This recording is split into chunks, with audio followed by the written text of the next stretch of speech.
I'm here outside the Foreign Affairs Ministry in Dhaka waiting for my guest on this week's Talk to SATV. I'm waiting to speak to Rear Admiral Khurshad Alam. He's a key part of the country's strategy in the Bay of Bengal, and he was also an architect of the recent settlement with Myanmar over the international maritime boundary.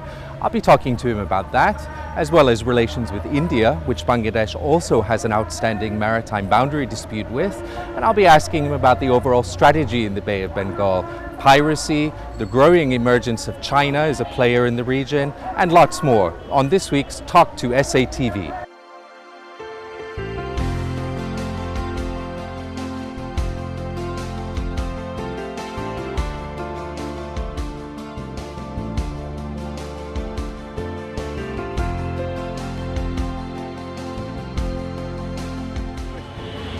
Hello. Admiral, thank you very much for joining me. And thank you, all the best. Hopefully we will do something.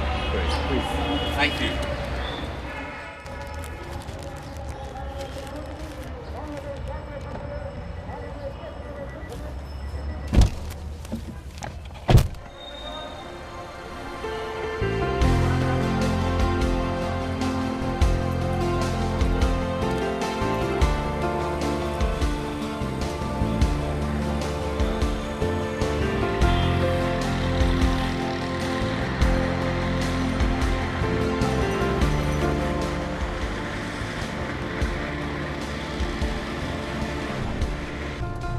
So how long were you in the UK for? I read in your biography that you were at Greenwich. At Greenwich I was there for 1 year plus. First time I went there in 1976.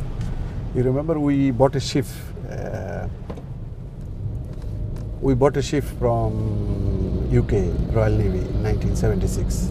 Is the ship still in service? Oh yes, not only one. We subsequently got another 3. Okay. So we had in fact 4. So all 4 are in service. That's a long time for a naval vessel? Oh yes. Actually they do not have firepower now. Okay. These vessels don't have any firepower. The only thing, they are a good platform to go to the sea, because the Bay of Bengal is very rough. Right. Not only rough, it's very rough. So you need a bigger platform to be able to go to the sea. So that's what it has been done. And also for Bangladesh, we really don't think that, we can fight with anybody. We have that capability, or we should at all be thinking on that line. So for patrolling, perfectly all right. Okay. This is giving a good platform. And these days, you even don't get the ammunition from anywhere. Okay, it's just too old. It's just too old. Nobody is producing ammunition. The UK ammunition factory has turned into producing some shoes. Right, exactly. Condoms, It's a sign of the times, right? Yes. Khurshad Alam, thank you very much for joining me here on Talk to SATV and for inviting us into your home to do this interview. And thank you very much, and you're welcome. First of all, regarding the case with Myanmar, which was settled, there is a body of law. However, it's not well established or well defined. There haven't been that many cases to fall back on. In the case of Myanmar, you were quoted as saying, you can't put pillars in the sea. What did you mean by that? In fact, as you know, the Law of the Sea is a simple book. There are about 320 articles and there are 3 chapters in that. But out of these 320 articles, only 3 articles deal with the maritime boundary delimitation. That is only 12 miles, 200 miles and 350 continental shelf. And the law itself doesn't say much how actually parties should go about resolving this dispute. Like for 12 miles, it is the equidistant line. But for 200 miles, exclusive economic zone, and up to 350 miles for continental shelf, the law says you should try to arrive at an equitable solution. And how do you arrive it? There is no guideline there. And that's why you have very rightly said that you have to fall back on the jurisprudence so far developed. And how do you define what's equitable? Well, equitable is a subjective term. It means equity, but not equality. There are many other factors. In case of equidistance, it's just geometric lines. At sea you can draw, and you can find out. You don't need much lawyer or very expert. Somebody with the compass and the distance marker, you can calculate the equidistance line very easily, and it depends on the geographical features. But for equitable solution, you have to take into factor many other considerations, like the geographical feature like concavity or convex shape of your coastline. If you have any islands, then proportionality.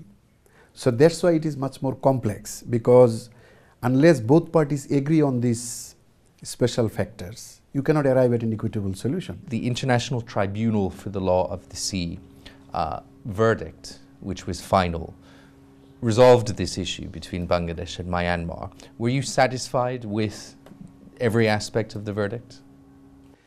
Yes, I think we did go to the court to have an equitable solution, and the court has given a verdict in favor of an equitable solution. And when the verdict came down, you didn't get everything that you asked for.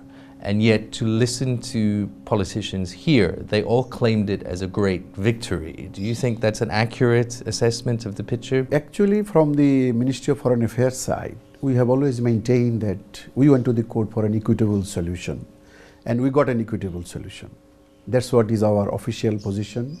Well, in the newspaper, yes, there were, because primarily in the last 40 years, they haven't seen something which were very positive for the government of Bangladesh. That's why the various terminologies were used by the newspaper man. So that's beside the point. You see, we went to the court for 3 particular areas. The territorial sea, which is 12 miles.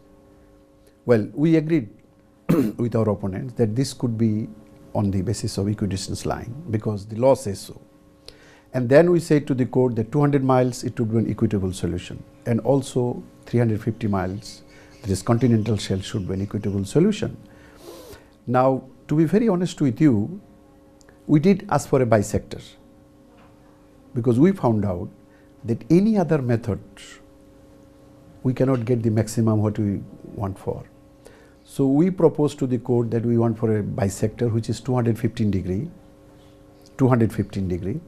So the same, we got 12 miles around St. Martin's Island, and this is what exactly in 1974, when our father of the nation was alive, he did negotiate it with Myanmar, territorial sea boundary. So the territorial sea boundary with Myanmar up to 12 nautical miles between St. Martin's and Myanmar mainland was settled on 23rd November 1974. But that was done through a agreed minutes. But nevertheless, it would be fair to say that actually Myanmar was given more of the area in question than was Bangladesh. No, that's not true. That's not true. So in fact, in 1974, this 12 miles territorial sea was decided. But this time, going to the court, Myanmar argued against that, since it is an island in front of our coastline, it should not get 12 miles, it should get 6 miles. But court rejected that argument, in fact gave us the 12 miles. So there we did not lose any territory. But you wanted St. Martin's Island to be the point at which the baseline, if I can put it like that, was drawn from into the sea, and that argument was rejected. No, that argument was also in fact kept.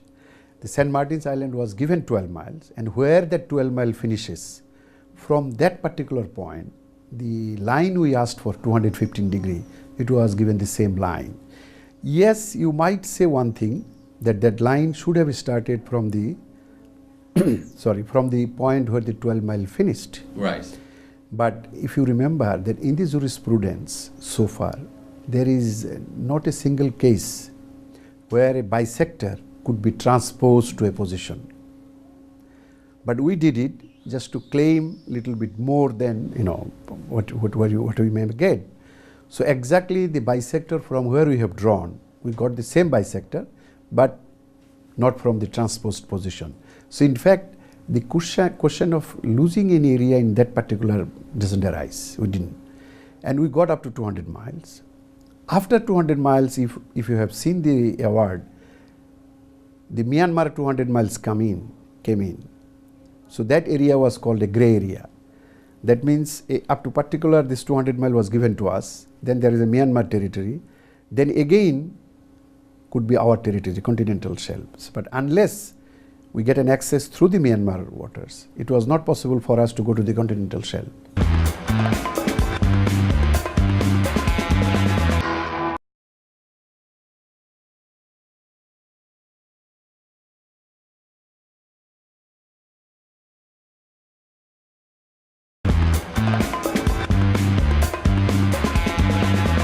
What I'm getting at is that the situation that you described there is much more nuanced, is much more complex than the official account, which was the foreign minister came out and claimed it as a great victory.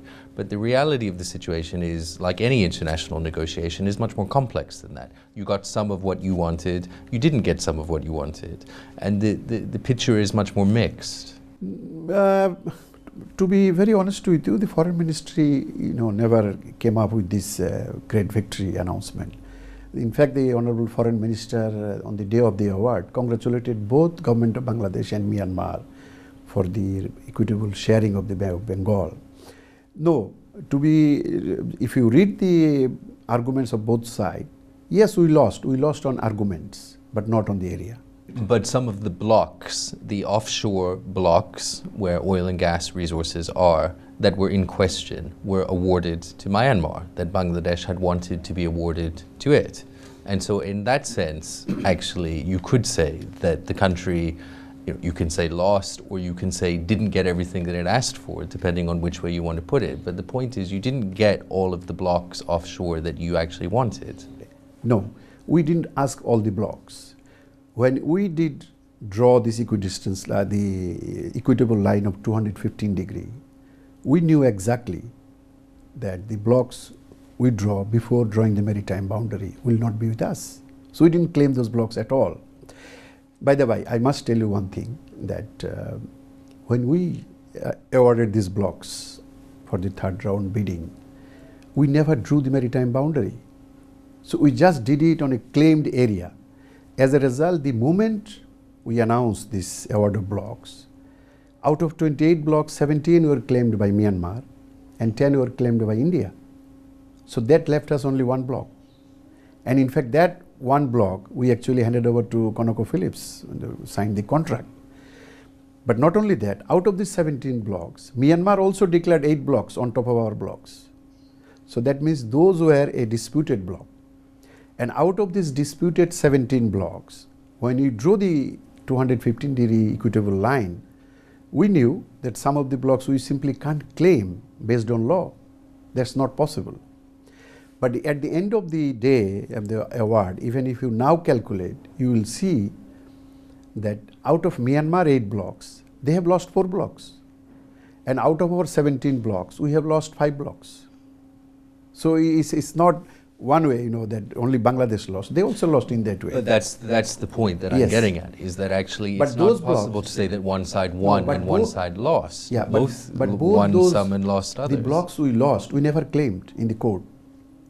In fact, in the court, the blocks issue never came up because, economic resources is not a factor for consideration in the maritime delimitation, this sort of economic factors. But I suppose the counter-argument to that is, if you may not have officially claimed these blocks, that's one thing. But if you are operating as though they are yours, it's essentially the same thing, isn't it? You're sort of splitting legal hairs in a sense. No, it is not essentially the same thing, provided we would have drawn a line based on some rational thinking or based on some international law. As you know, that out at sea, unless your maritime boundary is agreed between these parties, then there is nothing called maritime boundary. It has to be agreed by the parties. So when we declare, without knowing where is our limit is, that means we just declare it for the sake of declaring. Now that the question of the boundary with Myanmar is settled, Yes. Is that boundary being accepted by all parties in the region, Myanmar, India, etc.? Is everyone recognizing it and behaving accordingly? Yes, after the 14th of March, whatever the boundary has been settled by the court's verdict, that's the boundary between Bangladesh and Myanmar. Well, question of India doesn't come in because it is not the interested party here. with India, we are interested on the western side. That will be taken care of by 2014. But on this side, Myanmar has accepted it, Bangladesh has accepted it. In fact, soon after the court's verdict, both sides accepted this boundary. And there haven't been any incursions? There had been no incursion, and Bangladesh Navy is patrolling this area now. And I can tell you that once this boundary is fixed, after 14th of March, whatever blocks we now announce, Myanmar won't be able to claim, even though they have claimed before. You know, they have some of the blocks will be probably resizing now, and these blocks Myanmar will not be claiming anymore, although they have claimed before we went to the court. So that will show that what we claimed and what we got is more or less same as per the law, international law. Recently, President Obama announced that the US military, the Navy in particular, is increasingly going to build up its presence in the Pacific and look over that way, which many interpret as an obvious attempt to contain the growing military influence of China.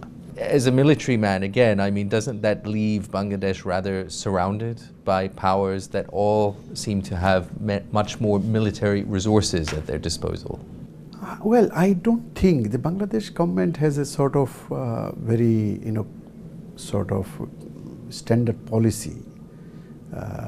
As you can say, friendship to all, malice to none.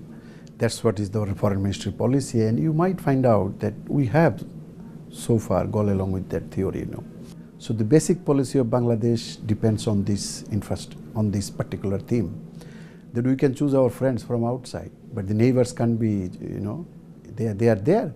So we will have to have good relations with both of our neighbors, irrespective of outside influences from wherever they may be coming.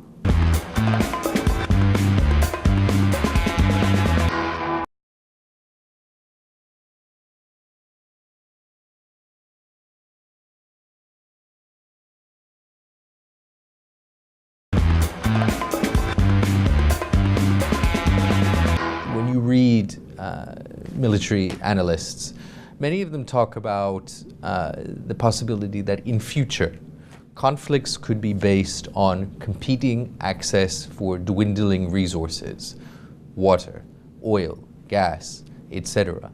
All of those ingredients are coincidentally what much of this dispute in the Bay of Bengal has been about, access to those resources that are there.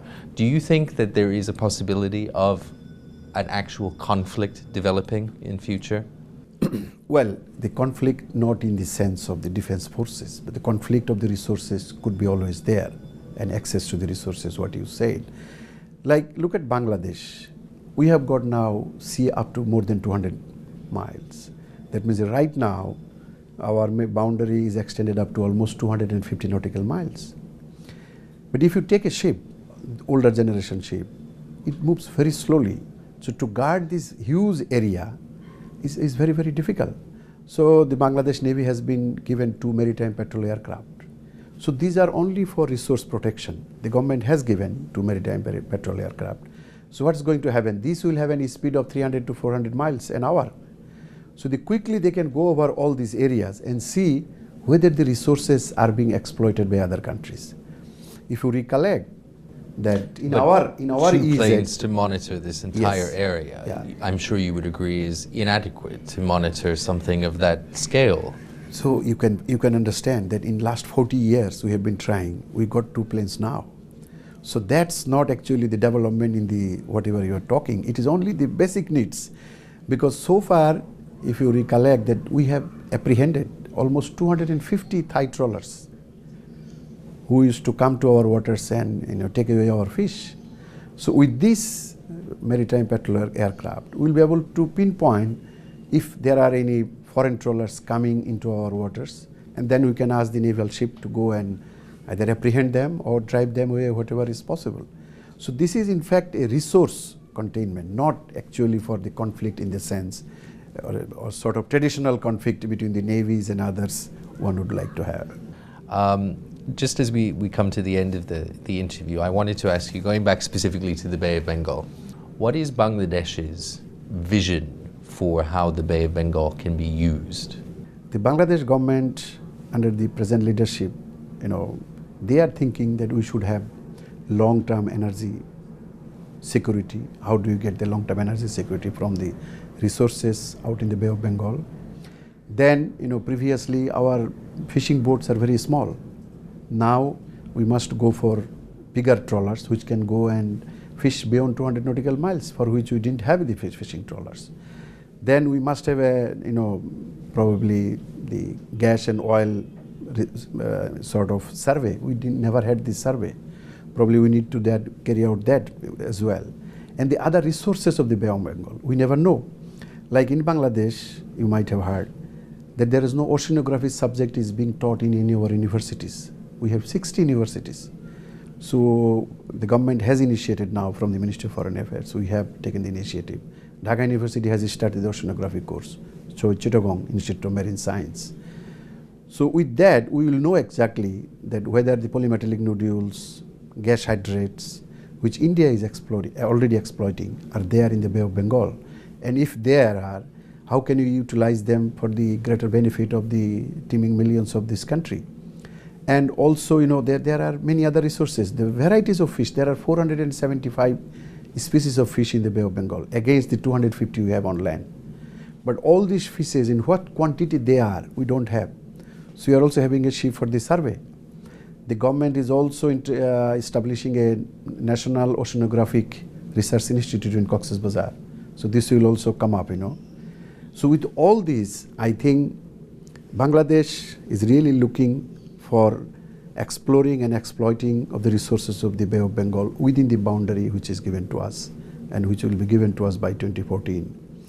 Beyond that, yes, but once we meet our basic requirements of getting this, only then we can think of probably what is in the larger picture, We need to probably get our, the domestic things first done correctly, so that according to the Honorable Prime Minister, her vision of getting this area is materialized for the economic benefit of the 160 million people. You mentioned, I just want to ask you one final thing. Yet many people argue actually that it is not actually a question of the supply. It's actually the energy crisis in Bangladesh, they would argue, is caused by corruption and inefficiency in the power distribution system. So actually, is it the great sort of savior of the system that it's presented as being? Well, I am not an expert on that line, so I won't comment on this. But you're a citizen in this country, yes, and you know. But I would say that whatever we have in the Bay of Bengal, there is a definite possibility of, if not oil, but there's definite possibility of gas. We have already struck gas in the Bay of Bengal. So if we are in a position to carry out the seismic survey, and probably either through our own means or through foreign international companies, that would definitely supplement our energy crisis on land in Bangladesh. Khurshad Alam, thank you very much for joining me on Talk to SATV. And thank you very much for sparing and calling me on this show. Thank you. Thank you. All the best.